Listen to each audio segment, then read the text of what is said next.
Əsasən geri qaytarma və ruzi bərəkət işləri ilə bağlı müraciət edirlər.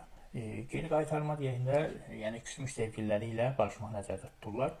Əslində geri qaytarma adında bir iş yoxdur. Kim ki deyirsə ki, geri qaytarma əməli edirəm, o elə belə adicə şirinlik edəcək.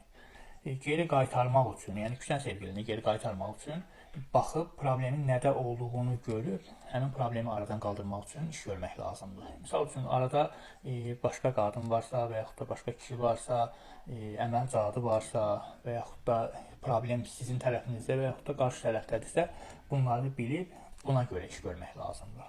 Yəni baxmadan iş görmək olmur və baxmadan görülən işə də qaranti vermək olmur. Geri qaytarma adında bir iş yoxdur. Geri qaytarma dedikləri iş adi elə belə şirinlik işidir. Amma geri qaytarma nəticədir, işin nəticəsi.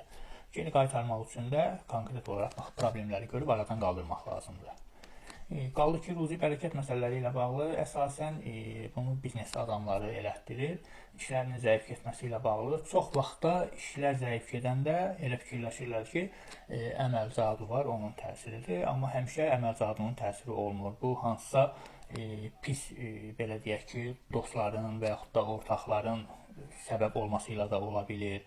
Uğursuzluqların olması ilə, uğursuz dövrün olması ilə əlaqədar da ola bilir. Ona görə də ruzi bərəkət üçün də iş görəndə baxıb problemin nədə olduğunu bilib, sonra iş görmək məsləhətdir.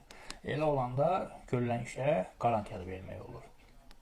Bir də ki, daha çox soruşurlar ki, verilən suallardan biri də budur ki, ekstrasenslə falsıların fərqi nədir? Ekstrasenslər öz hissiyatı ilə baxır. Yəni Azərbaycanda mən özümdən başqa ekstrasens tanımıram. Hansına baxası olsan, əlində bir dəstə kart o yana fırlayır, bu yana fırlayır. Bu kartı 100 dəfə qarışdırıb açsan, fərqli şeylər çıxacaq. Təbii ki, kartla baxmaq heç bir halda düzgün deyil. Amma ekstrasens öz hissiyatı ilə hər şey deyir. Ona görə də yəni bu kartı hamı qarışdırıb aça bilər də. Müraciət edəndə ekstrasensə müraciət etmək daha məsləhətdir.